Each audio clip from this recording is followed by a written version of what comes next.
Hello दोस्तों, नमस्कार और बहुत बहुत स्वागत आपका एसएससी लैब पर। 13 दिसंबर का दिन यानी कि कल का दिन भारत के लिए बहुत ही ज़्यादा खराब फिर से साबित हुआ। और एक बार ये 2001 में खराब साबित हुआ था और एक बार कल फिर से यानी कि 22 साल बाद इस दिन ने ये दिखाया कि शायद हमें अभी और सीखना है। हम बहुत आगे बढ़ गए लेकिन शायद अभी बहुत कुछ बाकी है, हमें और आगे बढ़ना है। अगर आप सोच रहे हैं कि हम किस बारे में बात कर रहे हैं तो ये न्यूज़ आपने पढ़ी होगी, नहीं पढ़ी है तो फिर जान लीजिए। ये हमारा डेमोक्रेसी का मंदिर है यानी कि भारत की पार्लियामेंट है।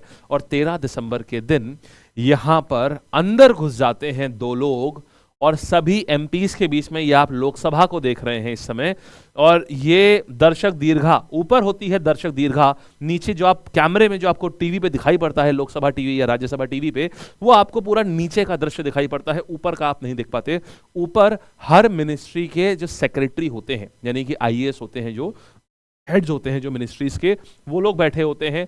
न्यूज़ के जो आपके पत्रकार हैं वो लोग बैठे होते हैं, मीडिया के लोग बैठे होते हैं और होते हैं कुछ दर्शक। अगर किसी को, अब ये दर्शक नॉर्मली क्यों रखे जाते हैं पार्लियामेंट में, दर्शकों का क्या काम है? पार्लियामेंट में दर्शक इसलिए रखे जाते हैं, फॉर एग्जांपल मैं मान लीजिए एक सोशल वर्कर हूं और मैं जानना चाहता हूं कि यहां पर मेरी पार्लियामेंट कैसे काम करती है, क्योंकि वो डेमोक्रेसी का मंदिर है तो मंदिर में तो भाई कोई भी भक्त जा सकता है। तो इसीलिए दर्शकों के लिए भी ये रखा जाता है, थोड़ी सीट्स इसमें रिजर्व रखी जाती हैं कि अगर कोई दर्शक आना चाहेगा और अपने मंदिर में आकर के देखना चाहेगा कि परफॉर्मेंस, कि कैसे कैसे यहाँ पर कार्य होता है, तो वो देख सकता है। इसके लिए अभी हम आगे बात करेंगे क्या क्या रूल्स होते हैं। तो यहाँ पर दो लोग ऐसे, आप देखिए यहाँ पर दो लोग एकदम से घुसाए ऊपर, दर्शक दीर्घा से ही नीचे आ गए और यहाँ पर कैंस, येलो कलर के ऐसे कैनिस्टर्स जो है, ऐसी गैस जो है उड़ाते हुए भागे। और इनमें से एक को तो पकड़ा गया, दूसरा जब आगे भागा तो वो स्पीकर के पास में, जो लोकसभा के स्पीकर होते हैं उनके पास में भाग की तरफ जा रहा था, उसको भी रोक लिया गया। लेकिन आप समझिए हम किसकी बात कर रहे हैं, हम किसी ऐसी वैसी सभा की बात नहीं कर रहे हैं, हम बात कर रहे हैं लोकसभा की। ये अपने आप में एक बहुत बड़ा हमारे ऊपर, आप कह सकते हैं हमारे सिक्योरिटी फोर्सेस के ऊपर, हमारी प्लानिंग के ऊपर एक बहुत बड़ा सवालिया निशान है और ये निशान और ज़्यादा स्ट्रांग हो जाएंगे। आइए देखते हैं 13 दिसंबर का दिन इतना खतरनाक क्यों है हमारे लिए। आज से कुछ दिनों पहले, आज से कुछ टाइम पहले 13 दिसंबर 2001 की बात करें, ये तो रिसेंटली, ये तो अभी की बात है। लेकिन अगर हम बात करें 13 दिसंबर 2001 में क्या हुआ था, क्या कुछ ऐसा ही हुआ था? जी हाँ, आज से 22 साल पहले की बात है, ध्यान से सुनिएगा। आज से 22 साल पहले कुछ लोगों ने प्लान ये बनाया, उनके मन में बात ये आई कि भाई सारे एमपी सब भ्रष्ट होते हैं और हम ऐसा करते हैं, हम जा करके सबको गोलियों से भून देंगे।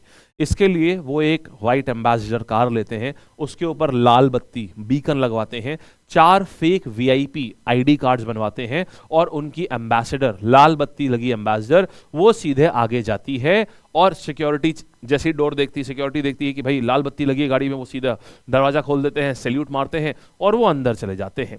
उनकी गाड़ी अंदर जा ही रही होती है कि उनकी गाड़ी, अब वो थोड़ा डर रहे होते हैं क्योंकि वो चारों लोग ये काम पहली बार कर रहे होते हैं। मैं बात कर रहा हूं 2001 में क्या हुआ था।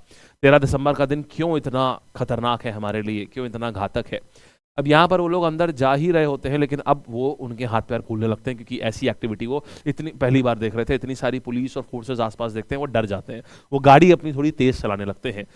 उसी समय एक्चुअली में थोड़ा लेट हो गए थे, उन्हें जब आना था तब जब पूरा सदन भरा हुआ था, लेकिन वो लगभग 40 मिनट लेट हो गए। उस समय के तत्कालीन प्रधानमंत्री अटल बिहारी वाजपेयी जी और सोनिया गांधी जी, ये दोनों ही लोग जो है ये निकल चुके थे, माने भारत के प्रधानमंत्री भी वहीं बैठे हुए थे, वो निकल चुके थे।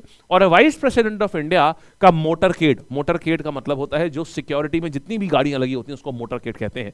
वाइस प्रेसिडेंट ऑफ इंडिया की पूरा मोटरकेड इधर से आ रहा था उसी रोड के ऊपर और इनकी, इन 4 टेररिस्ट की गाड़ी इधर से जा रही थी। ये हड़बड़ा जाते हैं इतनी सारी एस्कॉर्ट व्हीकल्स को देख करके कि गलती से ये अपनी गाड़ी कंट्रोल नहीं कर पाते हैं और इनकी उस वाइस प्रेसिडेंट के मोटरकेड को गाड़ी ब्रश करते हुए, माने एकदम छूते हुए निकल जाती है। इसी बात पर वाइस प्रेसिडेंट की जो सिक्योरिटी टीम होती है, ये कमांडोज होते हैं, NSG commandos, NSPGs and CRPF and CISF के टॉप सिक्योरिटी पर्सनल्स होते हैं, वो तुरंत अलर्ट हो जाते हैं कि ये गाड़ी में कुछ गड़बड़ है। वो तुरंत फायर, उसको रोकने की कोशिश करते हैं, वो और तेज भगाते हैं और वो फायरिंग शुरू हो जाती है।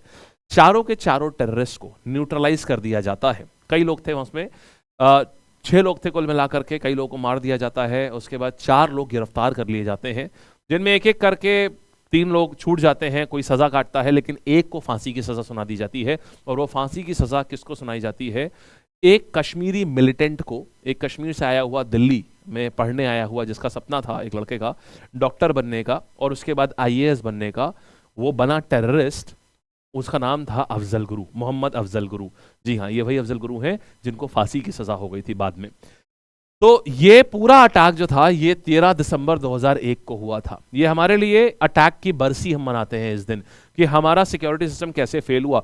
जब ये फेल हुआ ना, तो फिर हमने अपने सिक्योरिटी मेजर्स को एकदम रैंप अप कर दिया, हमने बहुत अच्छा कर दिया। और ये पहली बार हम नहीं कर रहे थे, हम ये कर रहे थे दूसरी बार। पहली बार हमने किया था 1984 में, 1984 में, जब इंदिरा गांधी जी के ऊपर गोली चलाई थी उनके गार्ड ने।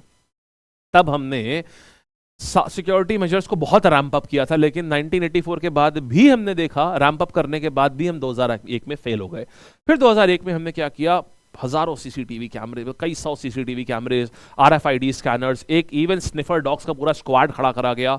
और ये पूरी सिक्योरिटी होती है पार्लियामेंट पुलिस फोर्स के अंतर्गत। ये इनको अच्छे से ट्रेन किया गया, इनसे बोला गया आप और अच्छे लोग लीजिए। पार्लियामेंट सिक्योरिटी फोर्स जो होती है ये सीआरपीएफ, सीआईएसएफ, दिल्ली पुलिस और इन सब की जो टॉप फोर्सेस होती हैं वहां से लोगों को लेती हैं अपनी पार्लियामेंट की सुरक्षा करने के लिए।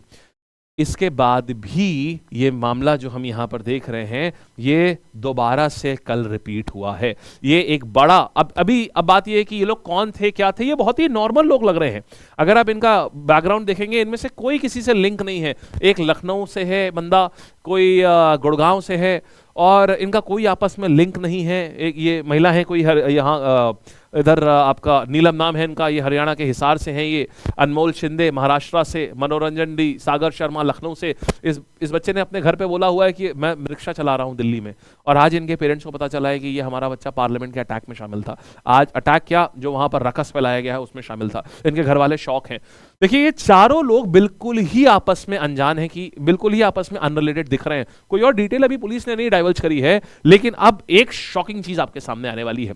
अभी कुछ ही दिन पहले, in fact 6 December 2023 to be more precise, अगर आप यहां पर एक फोटो देखें, ये व्यक्ति जिसका नाम है गुरपवंत सिंह पन्नू, ये खालिस्तान समर्थक एक व्यक्ति है, और इसने 6 दिसंबर 2013 को ही एक धमकी दी थी कि सुनो भारत वालों, तुम्हारी पार्लियामेंट की जड़ें मैं फिर हिला दूंगा, या तो 13 दिसंबर को या फिर उससे पहले।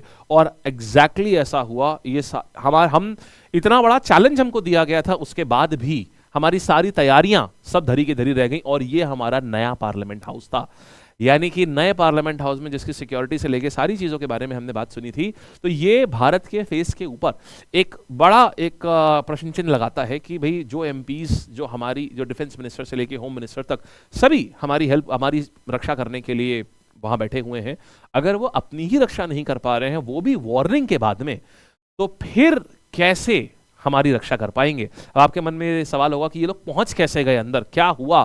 ऐसी कोई अभी डिटेल डाइवर्ज नहीं करेगी। वैसे इतना पता चला है कि इनके पास कैंस रखे हुए थे, इनके हार्मफुल कुछ नहीं था इसमें।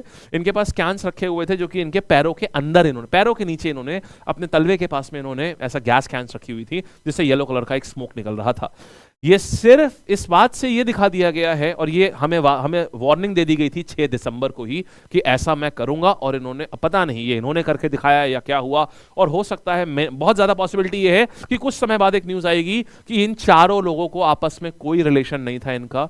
इन चारों लोगों को कहीं से मैसेज मिला था, इनको पैसे की बहुत जरूरत थी। हो सकता है कुछ टाइम बाद यही होगा कि इन चारों को कोई आइडिया नहीं था ये लोग क्या करने जा रहे हैं। टास्क इनको थोड़ी देर पहले मिला था, जैसा मूवीज में दिखाते हैं, बहुत सारा पैसा इनको मिला था इस काम को करने के लिए, और इनको उस पैसे की बहुत ज्यादा जरूरत थी इनको, इसलिए इन्होंने ये कार्य कर दिया था। और जिसको पावर दिखानी थी वो अपनी पावर दिखा के चला गया। अब बस देखना यह है कि भारतीय सिक्योरिटी फोर्सेज इस चीज को पूरी तरीके से ट्रैक कर पाती हैं कि नहीं कर पाती हैं।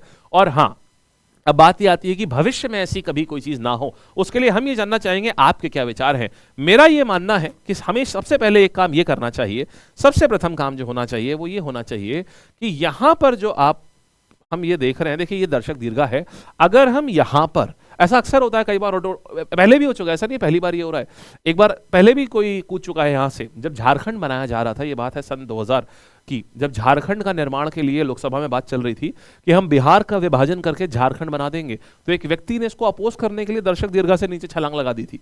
इसके बाद भी अभी तक हमने ऐसा, नई पार्लियामेंट में भी हमने ऐसी कोई व्यवस्था नहीं करी कि ऊपर से कोई नीचे ना आ पाए।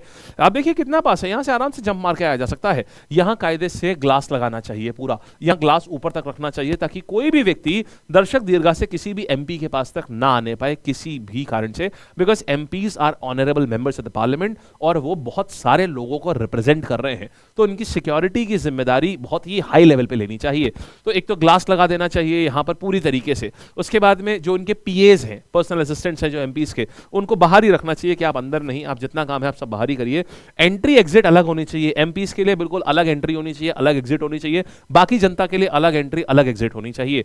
ये हमारी तरफ से सजेशंस हैं, आपके सजेशंस जानना चाहेंगे कि यहां पर क्या हो सकता है और पॉसिबली क्या चीजें संभव है यहां पर, ठीक है। और इसी प्रकार से छोटे छोटे जो भी इश्यूज होते हैं वो हम इश्यूज इन 10 मिनट्स में हम आपके पास लाते रहते हैं कि आपको पता चले कि दुनिया में क्या हो रहा है, क्या नहीं हो रहा है, क्या चल रहा है, ये चीजें सभी लोगों को मालूम रहे। धन्यवाद, थैंक यू सो मच। फिर से मिलेंगे, किसी और ऐसी ही ज्वलंत मुद्दा जो होगा उसको डिस्कस करेंगे। Thank you so much.